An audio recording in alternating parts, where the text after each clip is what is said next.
Hi guys, DVD Mike, back with a Blu-ray update. We'll get on with those first. So we have yet another version of The Evil Dead. This is the UK PAL version, well not PAL because it's Blu-ray, the UK Sony Pictures version.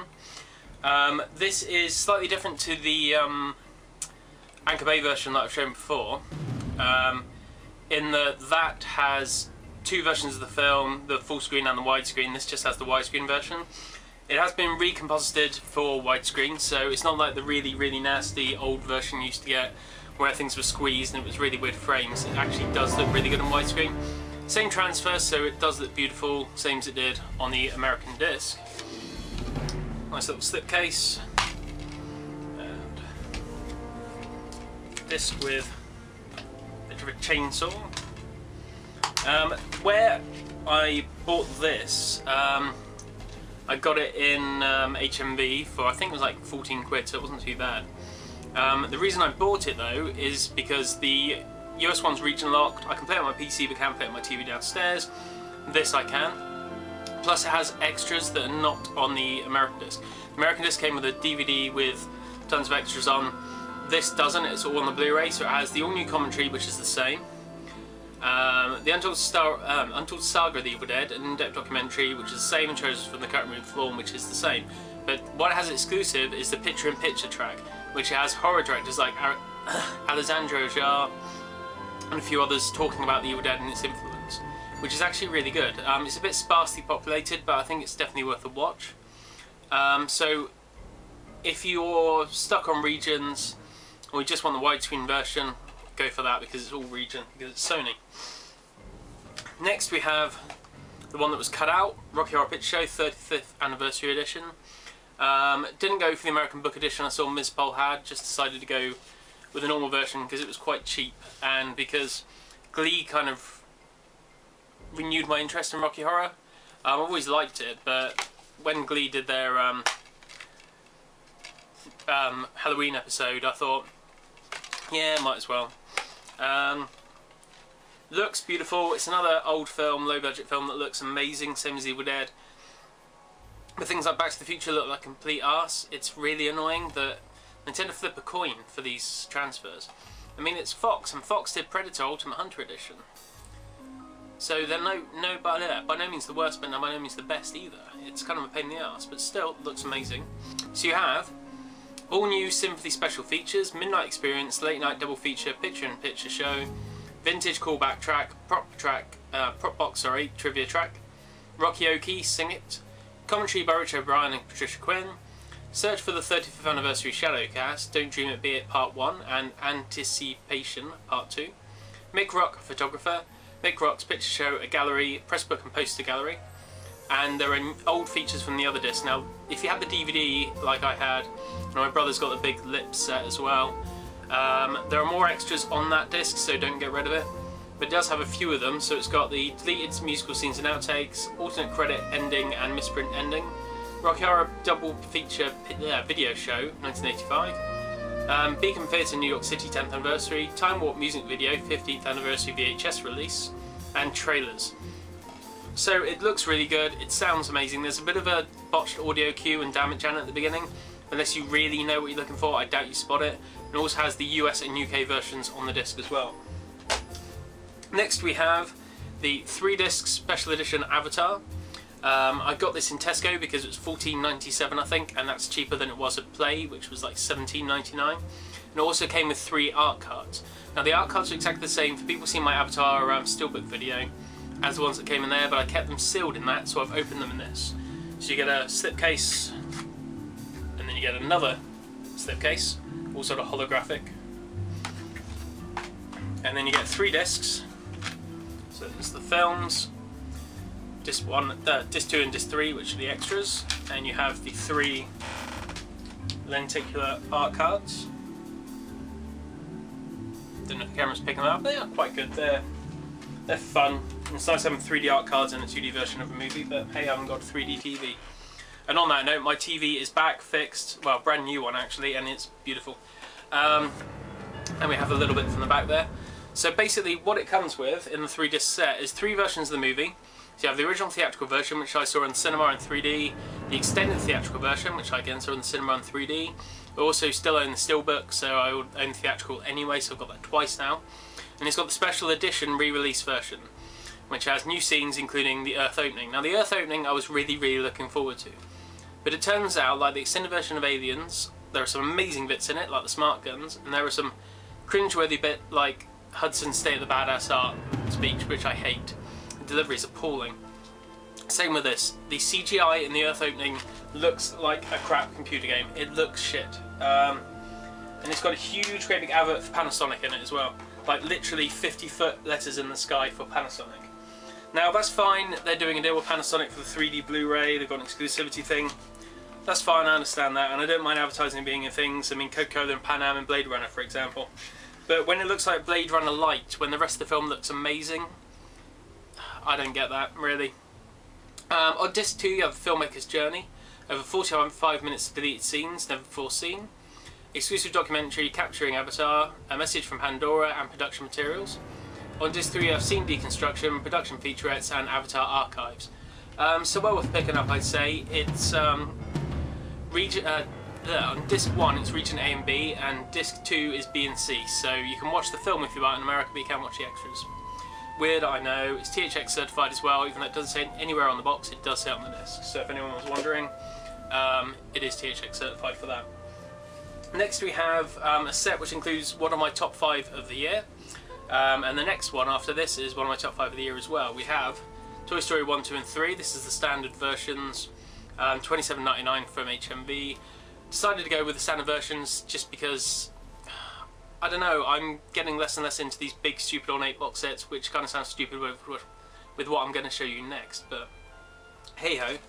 So we have just the single disc versions. I mean, I know a lot of people, DVDM and a few other people, bought the 2-disc versions of these when they first came out, Toy Story 1 and 2, but I was going to wait for a box set, which means that I lose out on the extra disc. So it's just single disc on Toy Story 1 and 2. Toy Story 3, however, because it's got quite a lot of extras, actually has 2 discs. So all that I'm losing out on is the digital copy, which I don't think's a major loss at all, really. So all we really miss out on is the bonus copy, digital copy, which is fine, because I suppose Disney would be on disc bonus copy, which is better, digital copy even, keep saying bonus copy, which is better than the downloading ones, which I hate. But I mean, people have talked about these quite a bit. I won't go too much into the details. I know a lot of people have gone through the sets and have better sets. Toy Story 3 is in my top 5 for the year though. I think it's an absolutely amazing film. I think it's the best of them. I've watched 1 and 2 so far on Blu-ray. They do look stunning.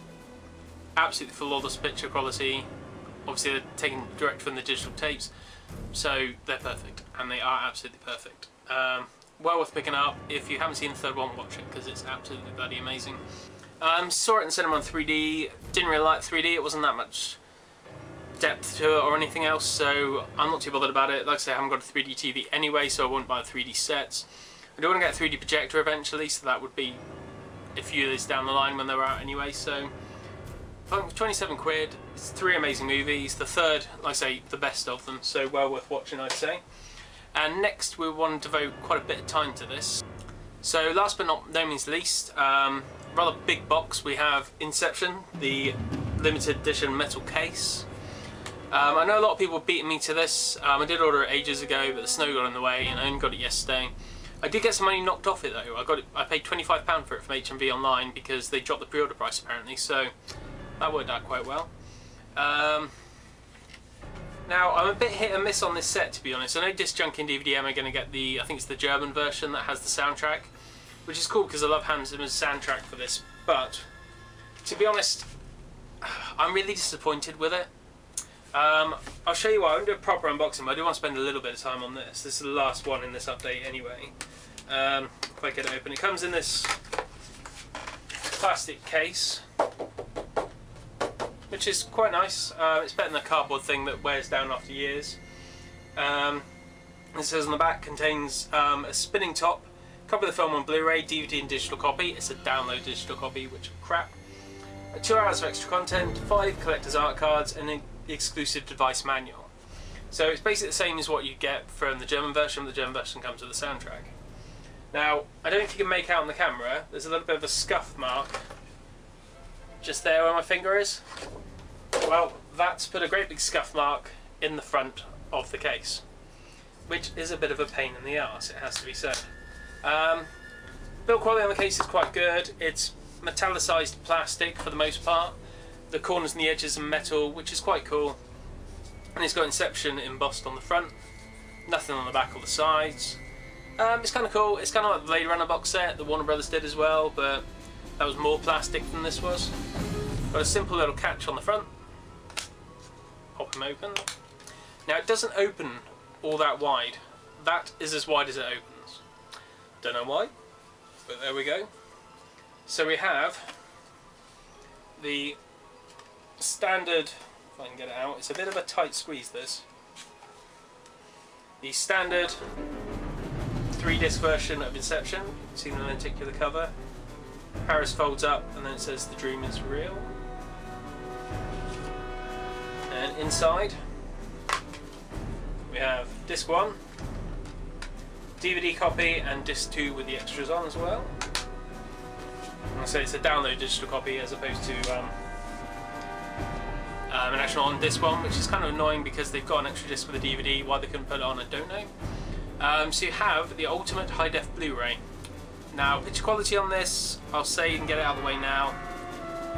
Yeah, mediocre. Same as Dark Knight, same as pretty much every single Nolan film on Blu-ray apart from Insomnia. Insomnia looks really fucking good. The rest of them are soft, blotchy, and Dark Knight especially is riddled with edge enhancements, a mess.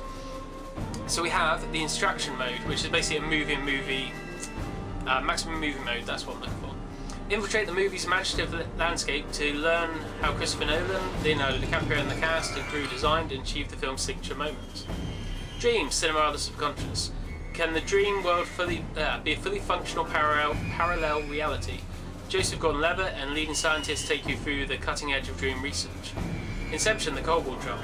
Comic prequel in full animation and motion, see the events that led to the beginning of the movie, and 5.1 soundtrack selections from Hans Zimmer's versatile score.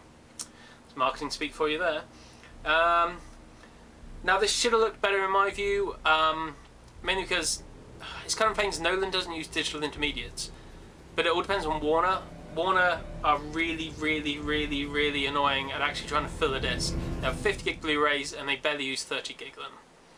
This is actually reasonably full, but there's quite a lot of extras on there, so I don't know whose fault to blame. The blame at the door. I don't know who did what, but all Nolan films kind of look similar. So whether that's the way he wants them to look, I don't know. I'm reserved that it's not the best looking disc in the universe. So the rest of the box, you just have, this is really hard foam. It's not got a lot of give to it. We have in here, I'm going to keep this sealed because it's quite a limited case. So we have the portable automated Somanchen intravenous device, which is passive, instruction manual, and inside are the art cards. So it's not particularly thick, it's not particularly amazing, it's kind of cool. This is kind of why I'm disappointed with it, because there's not a lot in this case, I suppose. And last but not least, we have the spinning top. Now, I don't know how this compares to Disc Junkie's ones, I'm going to have to go back and check his videos. It has got Inception embossed on the bottom of it, and it does actually spin quite well.